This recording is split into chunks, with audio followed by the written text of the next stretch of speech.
What's going on, everyone? Gaming Diva here with another indie game showcase. Today I will be playing ValiDate Struggling Singles in Your Area by Veritable Joy Studios. You can check out the game on Steam, Nintendo Switch, Xbox, and itch.io. The game is now out and available. Make sure you follow them on social media on Twitter, ValiDate Game, as well as their website, validategame.com. So without further ado, let's hop up into ValiDate. Let's see. Start the game.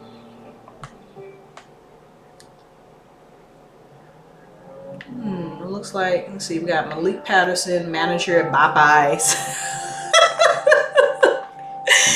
Manager at Popeyes. He, him. He's Ghanaian. 26 years old. Men stay in touch with girls they never should have cheated on and get mad when they file a restraining order. Trash. Mixtape. Your producer. Let's see. Inaya Safi. Food. She, they. Pakistani. Original croissant dropper, STEM blogger during the height of 2014. Blumper. They say blocking is the best way to win an argument, but that's just cowards talking. So it looks like starting out, you have your choice to pick between these two characters. I see Volume 1, Volume 2, Volume 3. I'm assuming as you play through the game, then more characters and more storyline will open up. So I'm gonna play as Malik Patterson, he, him, because I'm assuming this is a heterosexual male. So I'm gonna play as him. Let's see what's popping with his storyline. Let's see what's going on. Manager at Popeyes. That's funny. Manager at Popeyes. All right. Meeting Malik. Written by Dandy Lalonders. Content warning.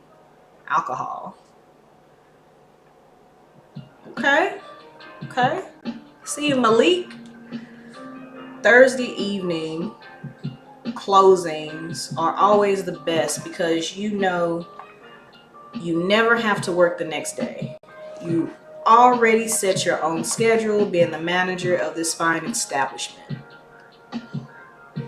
Your boss always complimented you on how well you ran this place while keeping it somewhat clean.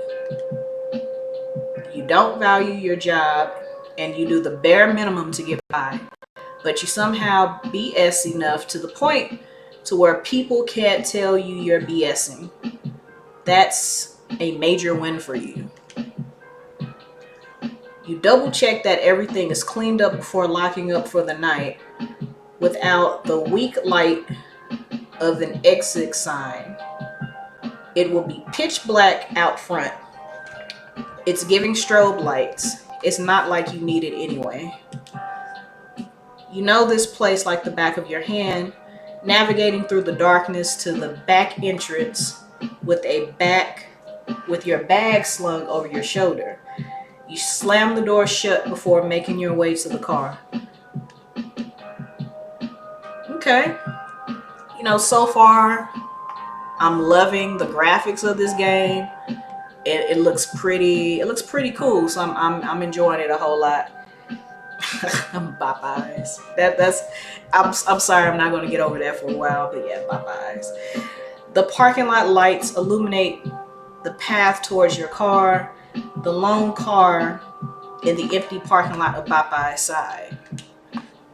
You glance over and you see a few cars scattered near the bar. Your feet stop as you ponder grabbing a drink before you head up. Driving under the influence is probably not the best idea. Probably not. You think? You've already got a bottle of Benny.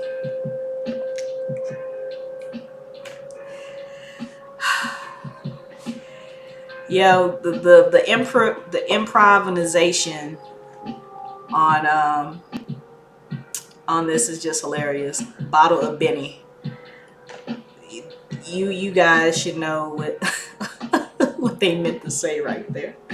A bottle of Benny at home with your name on it. You do have tomorrow off, so you can drink on the weekend without feeling too much guilt. Besides, you haven't had a chance to work on music all week, and a bit of sipping while it's doing so won't hurt anybody. You keep it moving. Your phone. You dig it out of your pocket to see who thinks they can text you this late. It can't be the group chat because you always have that muted. No disrespect to the homies, but your phone is too busted to handle all of those notifications. You do manage to check it every few hours, even while at work though. Okay. It's Alice, baby mama number 2, is texting you. Wow, okay, interesting. So he has 2 baby mamas. Okay. This is gonna be interesting. Wonder how that's gonna work. You really wanna do nothing more than put your phone on do not disturb and head to your car. But she knows where you live, work, and hang out with your homies. So you decide it's better just to hear her out. Is one of the baby mamas crazy? Do we got a stalker issue on our hands? Like, man, tell me what's really going on, Malik. My man's over here stressed out. He got 2 baby mamas. One of them hitting him up. He just got off of work. And she know his location. Like, I don't know. Let's see. Okay. Loving the UI. Alice. Hey, mind watching Raya tomorrow? I got a concert tomorrow evening. Oh man, she over here trying to drop the baby off so she can go clubbing. That's my initial thought. Either that, she got a hot date. Let's see. Alice Brown, rapper. Malik's ex-girlfriend and mother of Raya Patterson. You sigh, scratching the back of your neck as you think over a response that won't get you into trouble. You two just made up not too long ago. Okay. So it seems like this baby mama, he's on good terms with this baby mama. Okay. The last thing you need is a passive-aggressive Alice. You already lost a few followers. The last bitter fight you two had. You ultimately decide to wait a bit. She's the type to go back on her word if you don't respond.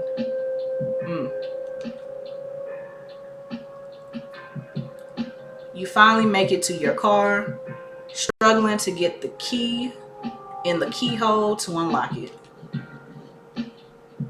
Oh, man, it's jammed.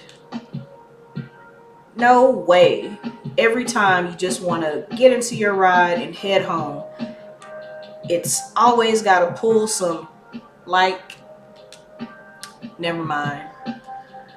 You just have to twist it just right to get in there. Okay. Your car is old and you know you can afford to get a new one. But there was something special about Gina, something nostalgic, almost like magic. She was your first purchase without the help of your parents.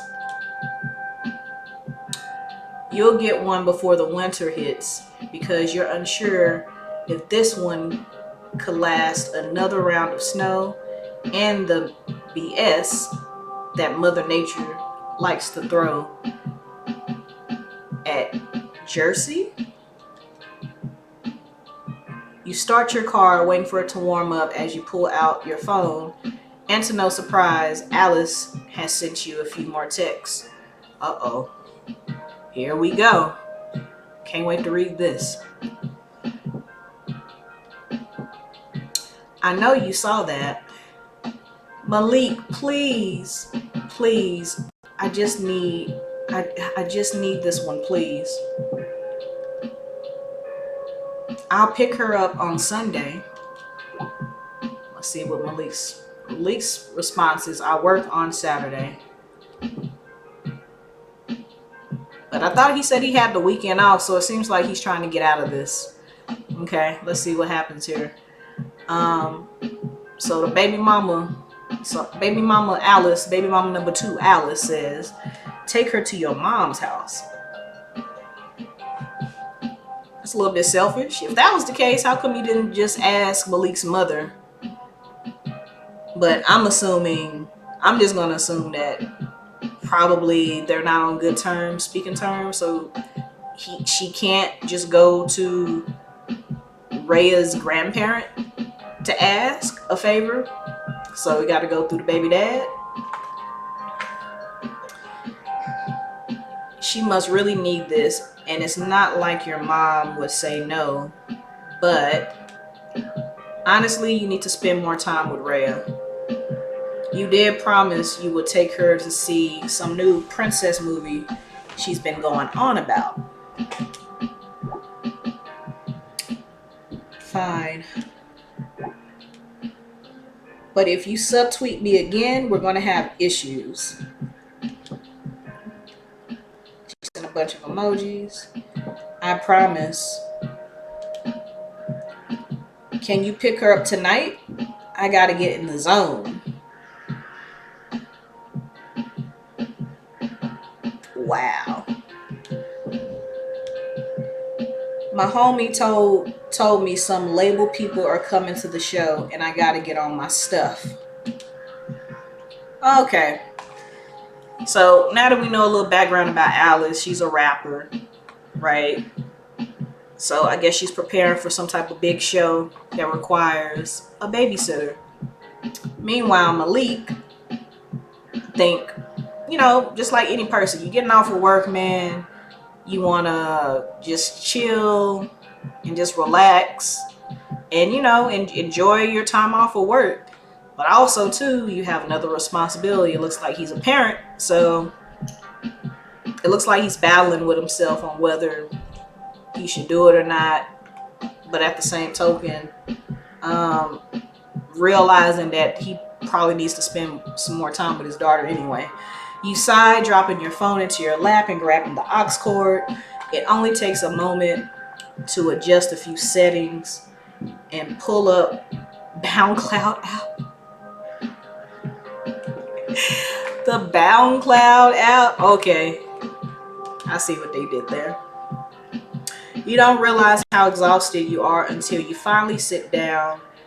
Your head rolls back to rest on the space behind you as you think it over.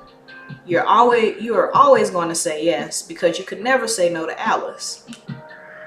After all, she's the woman you consider your first love. And Rhea, the daughter you always wanted. But Alice had different plans. She didn't want to be a mother after Rhea was born and her rap career started picking up. Okay. And you grew jealous and began fighting with her over the smallest things. Ever since then, your relationship has been on the melting iceberg, and one of these days it is going to dissolve, leaving you both drowning. Rhea wasn't your first child, but she was the first one you felt a connection to. You know that's messed up to admit, but it's really the truth. Maybe sometimes she was a product of everything you always wanted. Oh, man. So he has another baby mama? I mean, well, yeah, because he says baby mama number 2. Wow, so he has more than one child. A child to a woman that you love. And even though she was an accident, okay, so this wasn't a planned pregnancy. This was one of those, ooh, you looking good, girl. You know what I'm saying? And you know how that goes. You know, my adults that may be watching this video, kids, no playing house or whoopee until marriage. Okay? Anyway, to the adults, y'all know how that be. Be like, oh man, you looking good, man. And then next thing you know, stuff and things happen. And you know that's usually the instance when somebody ends up getting pregnant. You still cherish her like she was meant to be here. Or at least you try to. You're focused on other things. Making music that will bring you money and fame so you can give her the life that she deserves. So you can give your mother a second chance at life on her without the messiness of your father. But Alice had the same dreams. She wanted fame, and she deserved it too. She could rap circles around the majority of Bound Cloud's rappers and deserved every hit she got. And she loved Rhea. You can never call her a bad mother. But she was obviously focused on her career more than her child. You know, I'm not gonna lie. I think those of us can relate to that, especially if you are in a focus-based career or if you're just starting your own business. I can definitely see how that can be challenging to try to balance, life, love, relationships, and responsibilities at home. So yeah, I can definitely relate to that. But I think in his head, I think he has it kind of twisted a little bit. But then it's like, if both of you have the same dreams, I think there should be like, I don't know, a little bit of a compromise. Let's say, for the first half or the first couple of months or the first year or two, you let this person do this, and then y'all like trade off, especially if y'all are in the same professions and you're pursuing the same things. At least that's what I think, or what I would have probably done. But you never know. Everybody's situation is different. So and you both realize that you both can't focus on your careers and a child, so you took a back seat for a while she built herself up. Okay, so what's the issue? There has to be a deeper issue here. It can't be just that. Yeah, sure, I'll be there in 10. Thanks, I'll make it up to you, I promise. Ooh. See, look, that's how they got that baby over here making promises and doing things they shouldn't be doing. You know what I'm saying? He's like, oh, yep. That's funny. Emoji. So he's over here trying to figure out what that means. You know what I'm saying? If that's his clue to get in where he can fit in. If he get in where he can fit in. That's gonna be the clue.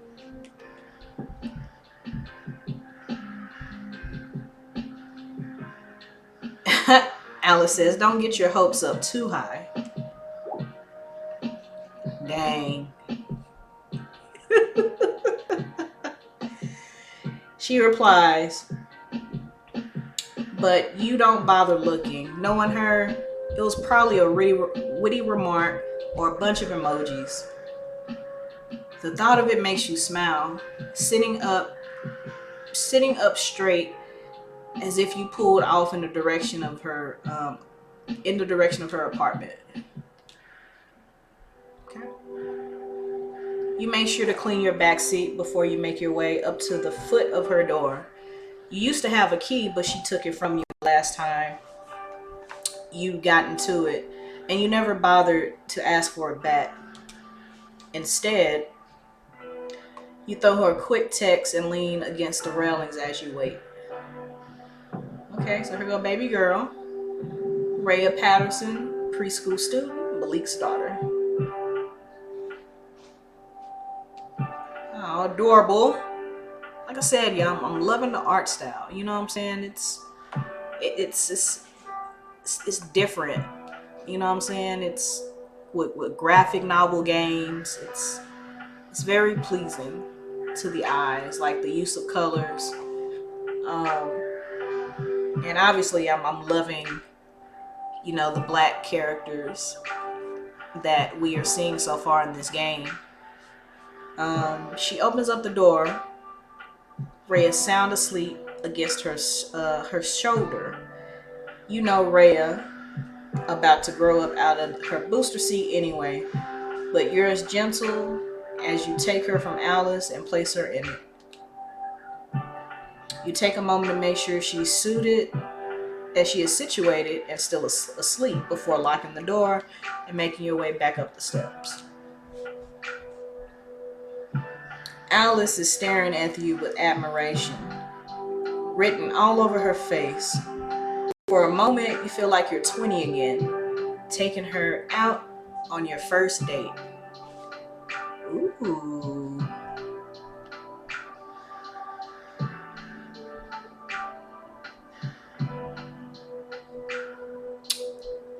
You used to get excited whenever you pulled up to her parents' house, bouncing out the new CD in her hand, tumbling into your car and kissing like she hadn't seen you in years.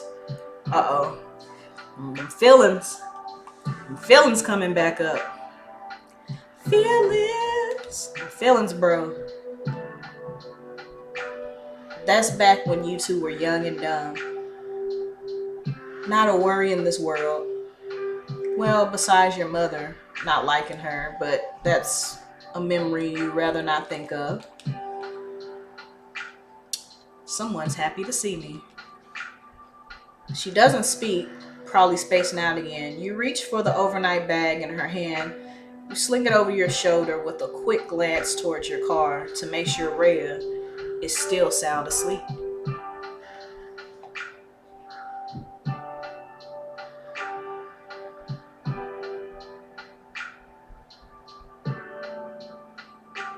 You nervous? Yeah. She hugs you, and you have adjusted the bag over your shoulder to return the embrace. Your eyes close as you allow yourself to enjoy this. Despite it being a few years since you two broke up, you still have love for her. Every woman you tried to find her in but couldn't succeed. So there's still love there. Aww.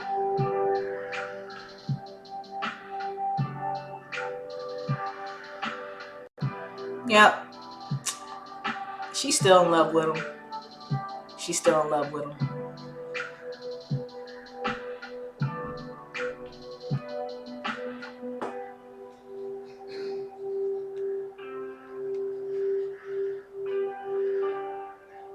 You're the one to pull away, and even then, her arms still cling around you, and you have to force yourself to set the bag down, to properly hug her, pressing a kiss to her forehead.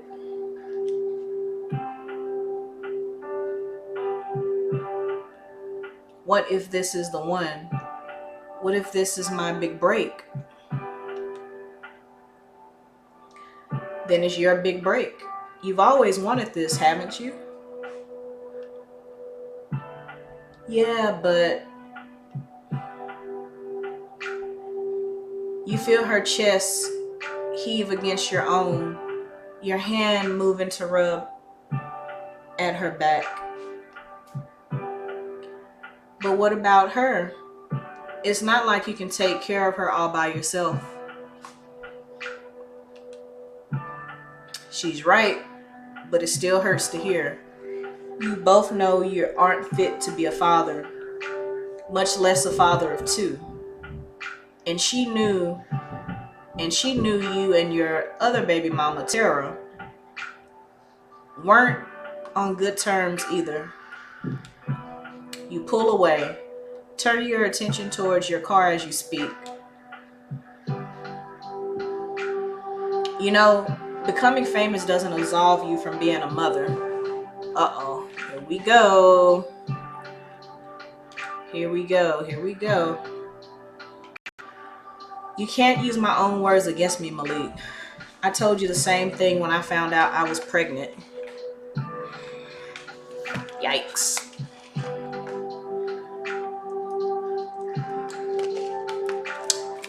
This isn't going to be good.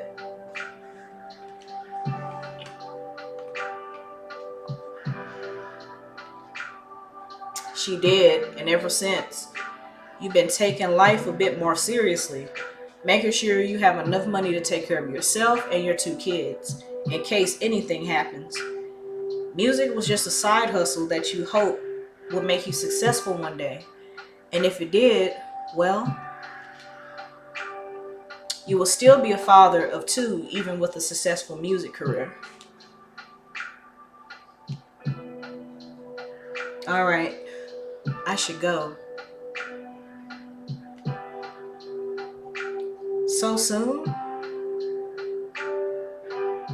You don't want to sit and talk like old times? It's late. So he's pulling away. He's pulling back. Wow. That's crazy. And it seems like he's doing it again.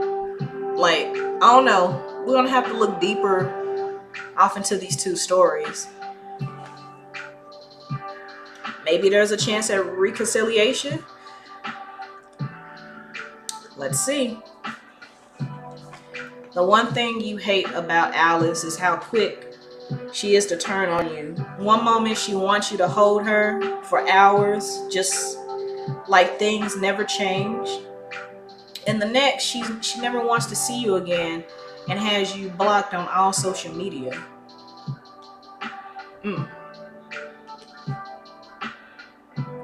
And despite wanting to sit on the steps, listening to the distant car horns and light chatter from the neighbors, it's nearly midnight and you should probably get some sleep yourself. Call me after the show or whatever.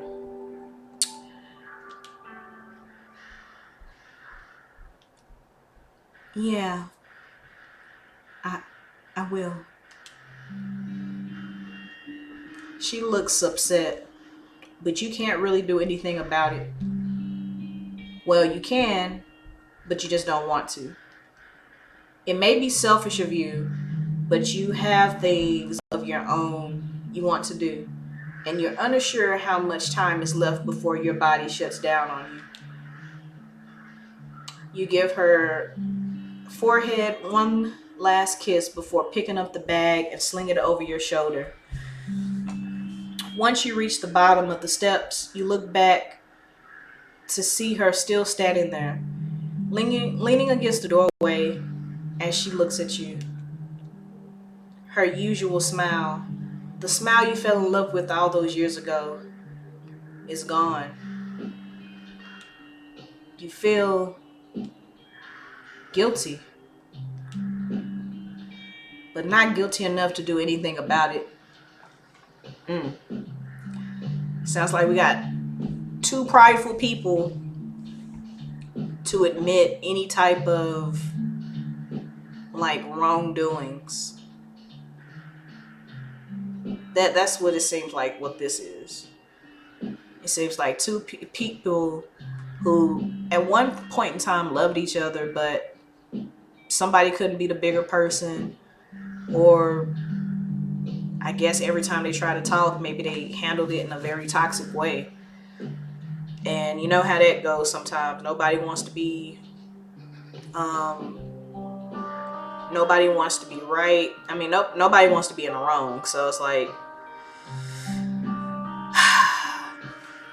I don't know. It is what it is. Nobody wants to be in the wrong. So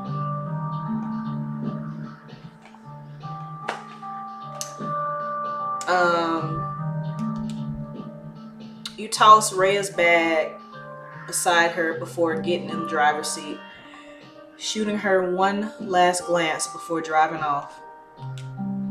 Man, Man, both of them playing, man. They playing. Man, just kiss and make up and get back with the baby mama, because it seemed like they both have a lot in common.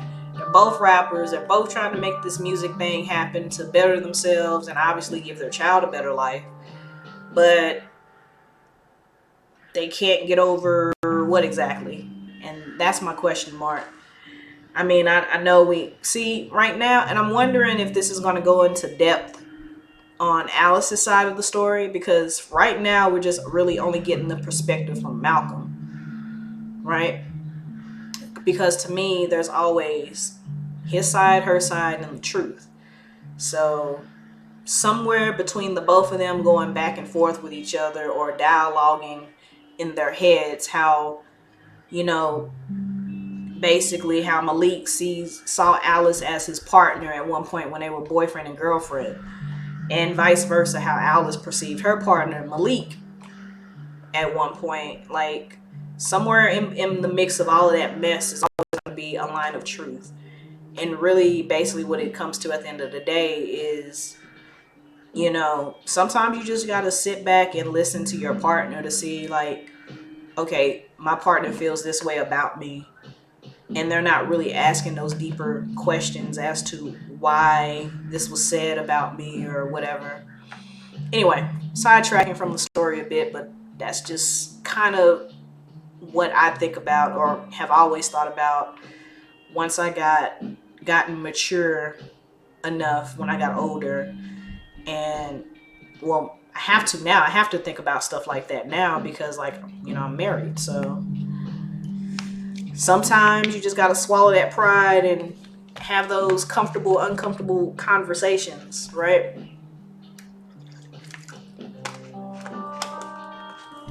And then once you find out what the problem is, trying to figure out how you guys can work together to bring it back together is really the biggest thing. Let's see here.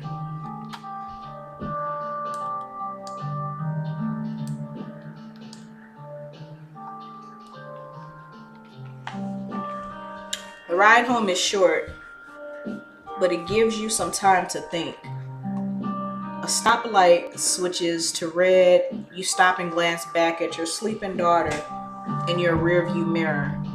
A piece of her hair falls over her face, and you reach back to sweep it out of the way.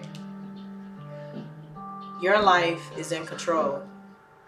Yet you continue to make bad and selfish decisions. How long before that catches up to you?